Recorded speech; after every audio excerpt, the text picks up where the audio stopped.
Жаңартылған білім беру мазмұны бойынша сабаққа ену парағын жасадым. Бұл мектеп директорларына және директордың орынбасарларына, мектептің көшбасшыларына арналған құрал.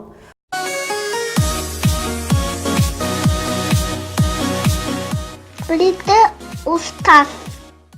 Әдістемелік құралдың ең негізгі бөлімі 4 салаға бөлінген. Ең бірінші ол жоспарлау, екіншіден мұғалімнің әрекеті, үшіншіден оқушының әрекеті, төртіншіден бағалау болып табылады. Яғни сабаққа барған кезімде мен өзімнің мектебімде бейінді оқыту ісінің орынбасары ретінде өзімнің қасыма 4 сарапшыны ала барамын. 4 сарапшының міндеті қандай?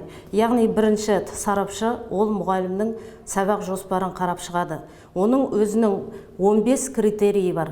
Қолымда қазір менің 15 критерий бар. 15 критерийді 2 балмен бағалаған кезде 30 балды береді. Екінші мұғалімнің әрекеті 14 ұпайлық бағамен мұғалімнің әрекетін бағалайды.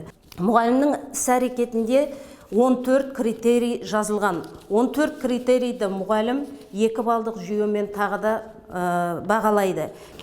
Үшінші сарапшымыз оқушы әрекетін қарайды. Яғни оқушы әрекетінде сабақтың үстінде отырған 25 оқушыны топқа бөлген кезде топтар қалай жұмыс жасап жатыр? Оқушылар оқу мақсатын түсінді ме? Жоқ па?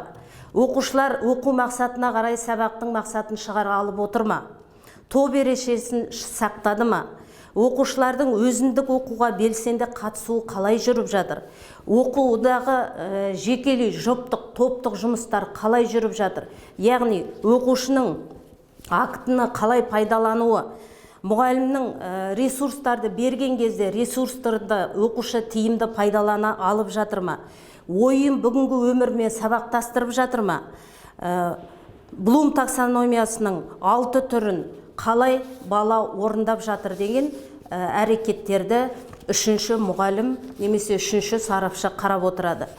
Төртінші сарапшымыз ол бағалауды қарап отырады. Сабақ барысындағы оқушыларды қалыптастырушы бағалаудың құралдарын өзін-өзі бағалау, өзара бағалау, топ басшысының бағалауы қалай жүріп жатыр?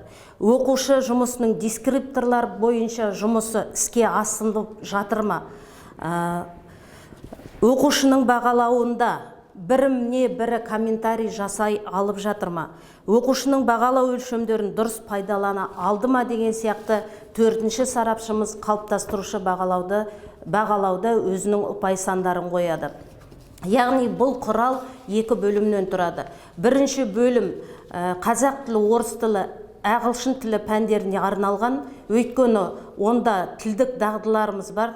Тыңдалым, айтылым, оқылым, жазылым секілді.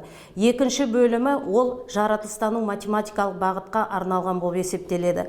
Сондықтан 2 бөлімде 2 түрлі ұпай саны қойылған.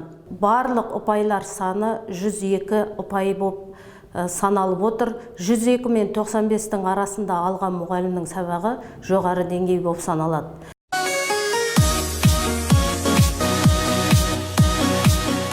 Білікті ұстаз.